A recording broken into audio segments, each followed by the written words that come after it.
Hey guys, welcome to my channel. Alright, today we're going to be making a dry roux. Yes, you heard that right, a dry roux. Alright, first things first, you're going to preheat your oven to 400 degrees. You're going to foil line a baking pan, and you're going to put onto that baking pan 2 cups of flour. Okay, so now you're probably thinking, well, Sarah, what is a dry roux? Well, a dry roux is whenever you just brown up the flour without using oil.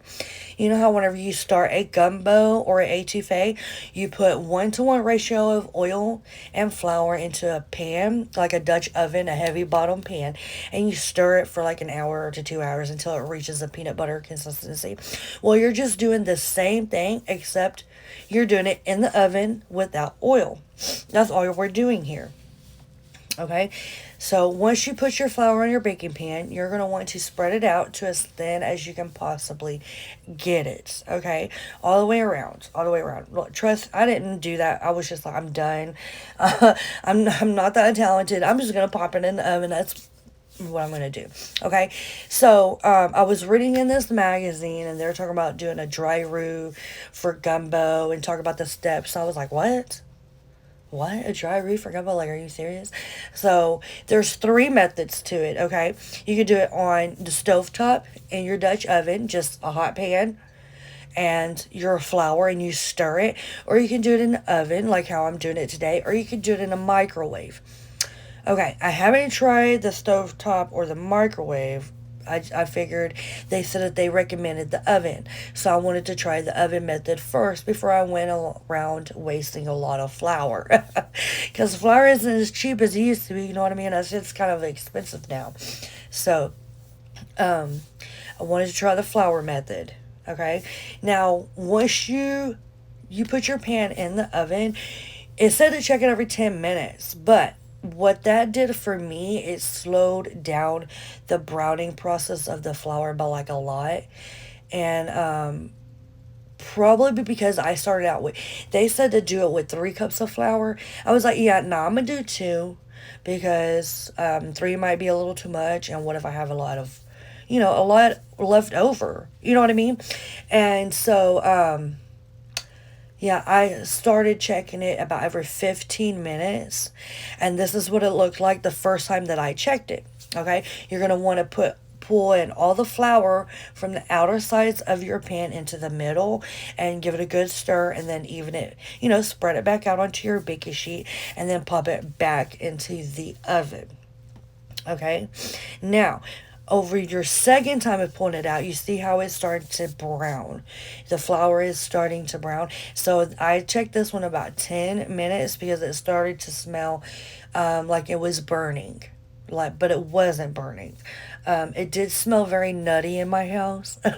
Just throwing that out there. But the smell did went away because I put on my, what is that? The exhaust over the stove. I kicked that sucker on because I was like, yeah, I'm not going to have my house smell like that. So here I am again. I'm just pulling it all into the middle and giving it a really good stir, and then we're going to spread it back out. Okay. Now, if you want to make this to go a lot faster, you could probably do 1/4 a cup, a 1/2 a cup, or just a cup, or however much that you use whenever you usually make gumbo. Say like if you do 1 cup of roux to 1 cup of oil, then you can just do 1 cup of flour, and it'll probably go a lot faster for you. But here was my thing in making this dry roux. I was like, well, I don't know how much of it I'm going to use to thicken up my gumbo, because we're still going to use it like a thickening agent. Okay, you hear my dogs in the background? Yes, they're always shush, Kia. They're always up to something. It's okay.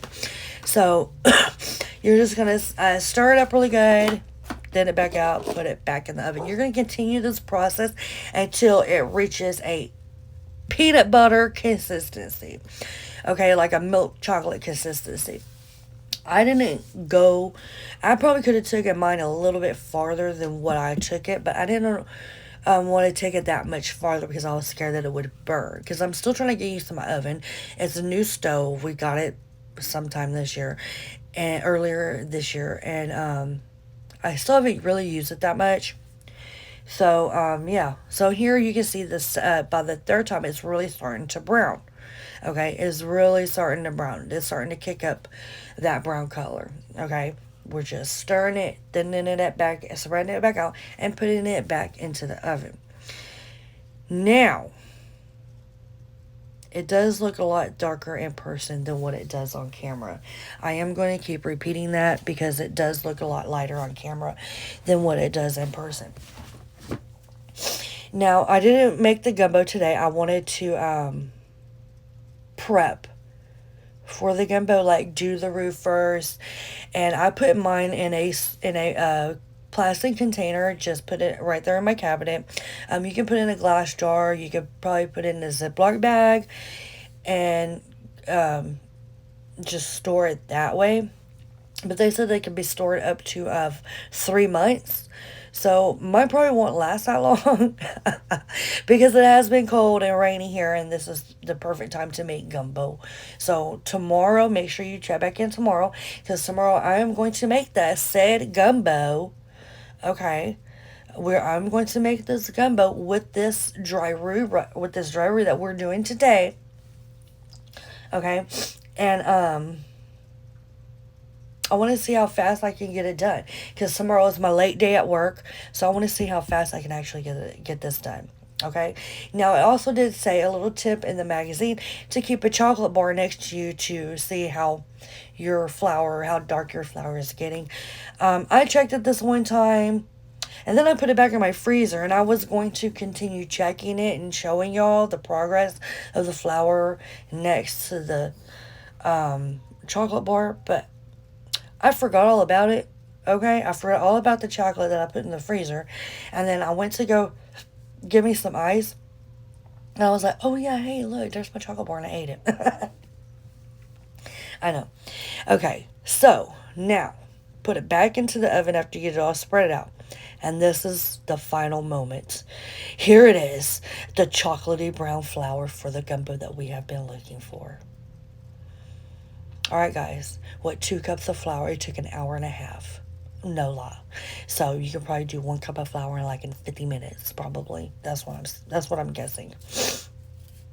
And there it is. So all you do is just let it cool. You put it into plastic, glass, or a Ziploc bag, and then there you have it. You have a dry roux ready to go, ready to launch at any time.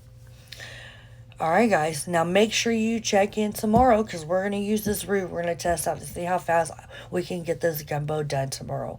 Okay? Because I figured, hey, why not test it out? There's a lot of people that don't have a lot of time to get dinner on the table because they come home so late or they just work over. Tomorrow's my late day. So I'm going to try to get gumbo done 30 minutes. 30 to 35 minutes is what I'm going around. Now, would I like it done faster than that? Hell yeah, 15, 20 minutes. But, it is what it is. All right, guys, tune in tomorrow. See y'all later. Bye.